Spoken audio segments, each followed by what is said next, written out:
312. My name's Johnny, and I'm here with Anthony Palacin. He's a focus coach and an educator. Welcome, Anthony. Thank you for joining me today. How are you doing? Thank you. I'm doing great. How are you?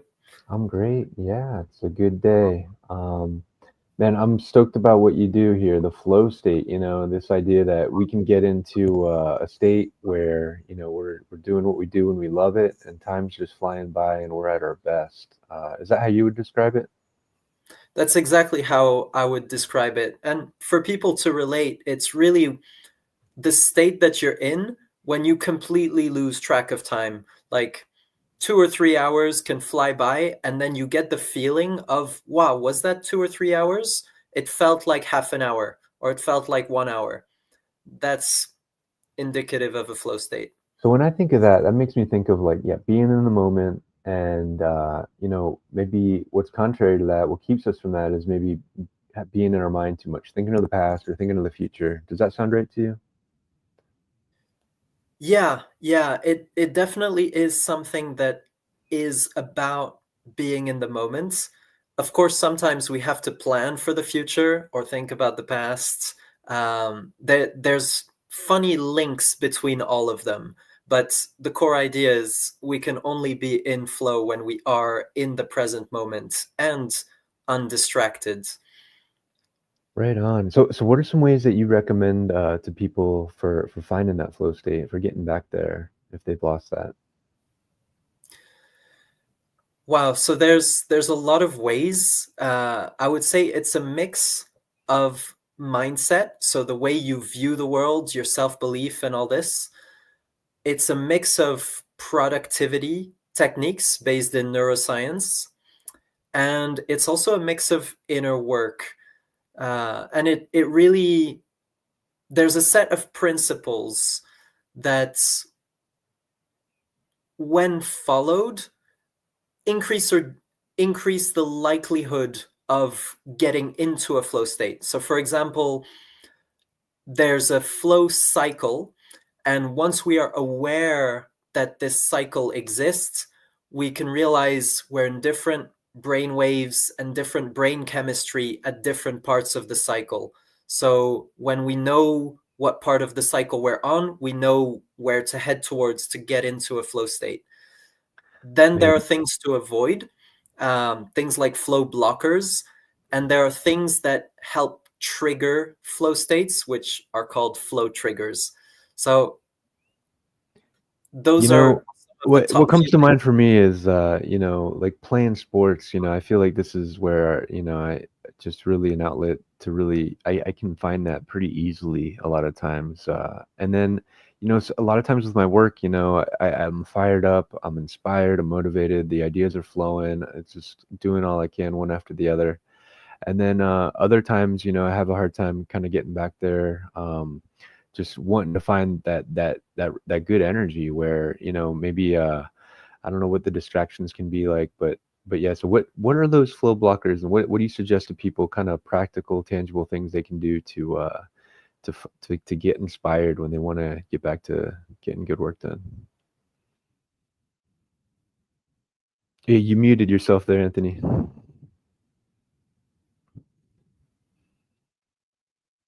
Whoops, sorry about that. Great question, and it is definitely something that affects a lot of people.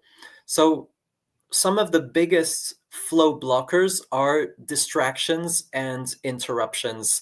So anything, and the nice way to remember kind of what the difference is, distractions are something you do to yourself. Interruptions are something that your environment does to you. So whether that is a phone call, whether that's a notification, whether that is someone coming into the room um, and getting your attention while you're busy, these are all things that you can create systems in order to minimize or completely eliminate. Distraction, it's a bit of a tougher one, but some of them you can completely eliminate by managing your tech better, completely killing off notifications, working in a single window when you're working on the computer, things like that. Other flow blockers have to do with your mindsets or your state of being. So, mindset being whether you're embracing an activity um, in the sense that you're going to grow from it, even if you don't like it, as opposed to having a fixed mindset where, oh, I don't like this activity, it's not my strong suits, I'm just not made for this. That's a blocker attitude to flow. And things like burnout and exhaustion are also blockers to flow, because if your brain and body are not in a good state, you're going to make it harder to enter that flow state. For sure, for sure. I Mhm. was talking to a friend about this, how do you get in that kind of optimal flow, just feeling inspired, feeling motivated? How do you get back there? And I don't know, sometimes in the mornings, I have a hard time just getting back into that. And I was talking to a friend about it, and he's talking about wearing a rubber band on his wrist, snapping that rubber band to kind of have that kind of snap to the nervous system, shock to the nervous system. And then he was talking about, what's your favorite sports team growing up, and just imagining, that crucial time of the game where, it's all on the line. And, that's where we want to get back to as far as, our life's purpose, our mission. That's where we want to be kind of self-actualizing, and that everything else is kind of a distraction. So, I liked what he was sharing about that. And yeah, I like what you're saying about, yeah, we got to stay focused. It's like Elon Musk, he gets so much done. And I was reading that in his biography. He was talking about, kind of being just so devoted to the task at hand. And, we live in this culture where, we can be the most productive ever. But, it's also, we could be the most distracted ever. Right. So it's like really staying focused on the task at hand, and one foot in front of the other. What are some other things that you recommend to people? Do you use kind of a vision? Is that kind of part of it? Yeah, it's such a wide topic, but you've hit a really, really good point that I want to emphasize: purpose. And there's a motivation stack that contributes to increasing the likelihood of how much you're going to get into flow. And this motivation stack, three of the pieces are passion, purpose, and curiosity. Curiosity, if someone has found their purpose, has a strong sense of purpose, and knows what mission they have for this lifetime, for this human body, what are they going to do? Like, and it's a big mission, something that takes more than a year or two, something that might take decades or maybe more than a lifetime. This kind of thing gives you the fuel to just completely get into the zone consistently, because you're so passionate about it. It drives your brain to focus with zero efforts. And it's one of the things that leads people into the flow states, whether they know the mechanism or not. It's when things are interesting for them, when the task is appealing. So when you have a strong sense of purpose, that means that a lot of the tasks that you do on a day-to-day basis are going to be aligned with that purpose. And so you'll be more easily able to focus. Whereas if you don't quite have a strong sense of purpose, not really sure what you're passionate about, you're still exploring, you're still trying to figure that out. And that is done by curiosity. So curiosity builds into passion, and passion builds into purpose when we attach a strong reason why you do what you do that is external to yourself. So this stack is really key in driving flow, and this is one of the more longer term ways of achieving flow that are not about learning specific techniques like productivity, neuroscience related stuff. I was looking on your website, and you're talking there about mindfulness practice and how that can be helpful. So many studies show that, and I've experienced that in my own life, that, there's something special about just being able to kind of let go of whatever our mind's coming back to, kind of finding that bit of detachment, and that there's kind of like a freedom and a peace and a strength that can come from that. and a wisdom as well. Can you touch on that a little bit and how you kind of try to introduce people to it and try to help them kind of optimize, that practice? Absolutely. So mindfulness is such a multi-tool, meaning it achieves multiple objectives with one single activity. Whether you're more of a science person, whether you're more of a spiritual person, the two angles both back up the practices of mindfulness, and we can extend mindfulness to be beyond just meditation. But we'll take meditation as an example. So meditation trains our impulse control. It trains our focus. If we do it consistently and constantly, I used to be the type of person that couldn't meditate for 30 seconds. I have now grown into a kind of person that a 20-minute, 30-minute meditation I can do easily, and I enjoy it and I love it. But if you tell me to meditate for 30 minutes when I was at the 30-second mark, I would feel discouraged. It wasn't until I had a second mental health breakdown, bipolar, that I really got into meditation. And there's a scientific reason for that, reason being it strengthens the connections within your brain. So the myelin sheaths between that kind of help signal transmission within the brain are reinforced by meditation. But beyond that, like that's a great, it's a great way to rewire and just strengthen your brain. It's a brain workout.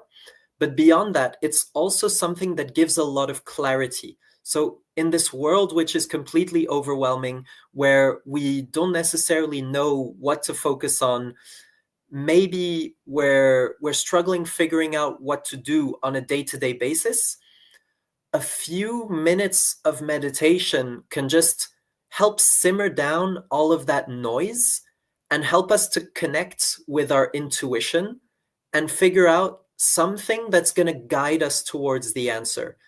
Clarity usually comes out of meditation when we are going into meditation to figure out what to do about XYZ problem.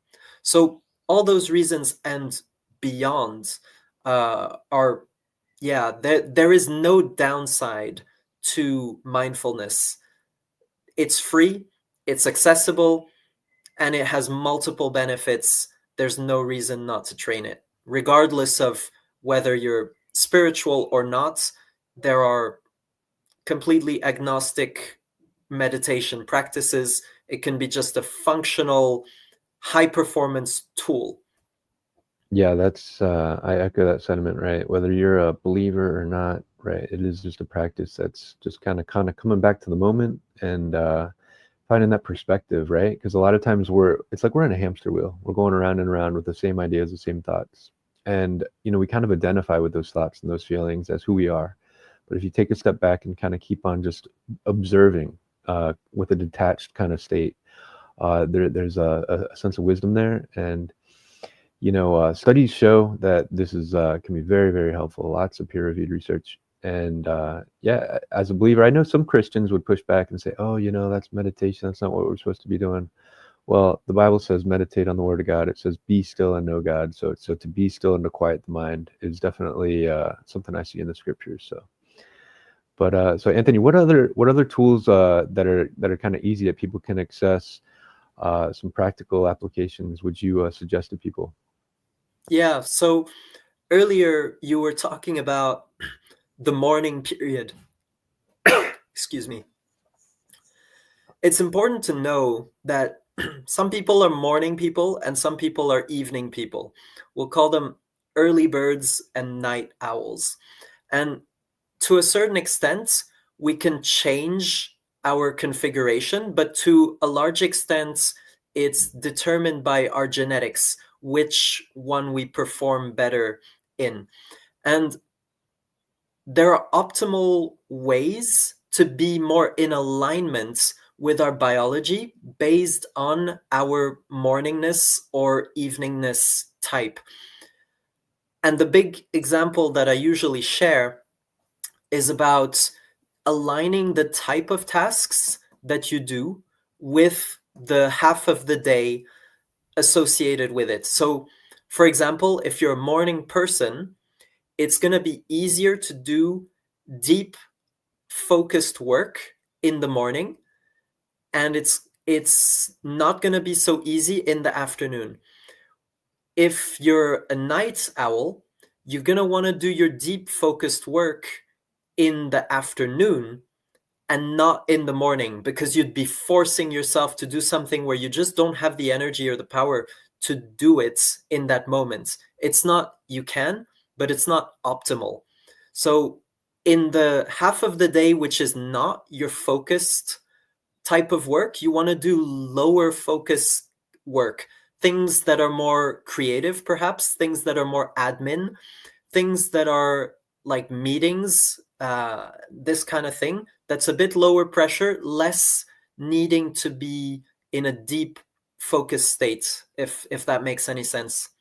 Yeah, that makes a lot of sense. I think I tend to be a little bit more of a night owl. I really enjoy the mornings, but sometimes I don't know, I'm a little foggier, not quite so dialed in. So yeah, that does make a lot of sense. And then I think along with that, right? If you are a night owl, then I mean, while a lot of people maybe are watching TV and everything, that's time for us to shine and to remember that that's prime time for us. So that's great.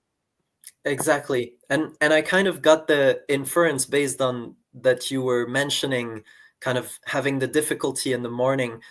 And we live in a society where there are boxes, and 9 to 5 jobs are designed for the majority of people, and they're not so much designed for night owls. It's not optimal. So making these little shifts where possible and trying to maximize, you can still be productive in the morning, just less focused stuff, maybe more creative, maybe more fun, and then optimizing your schedule based on what feels better for you will be more efficient.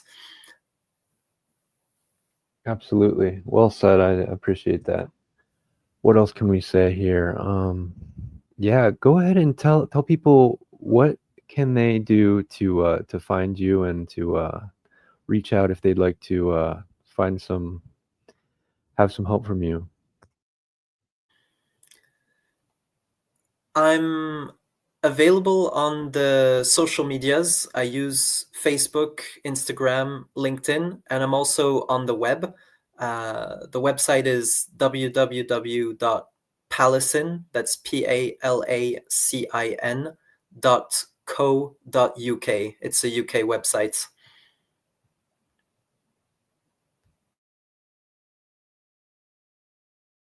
Man, I got my now mine was muted. Is there anything else you'd like to share with people about yeah, just finding optimizing their productivity? I think the most important takeaway is that technology has advanced exponentially.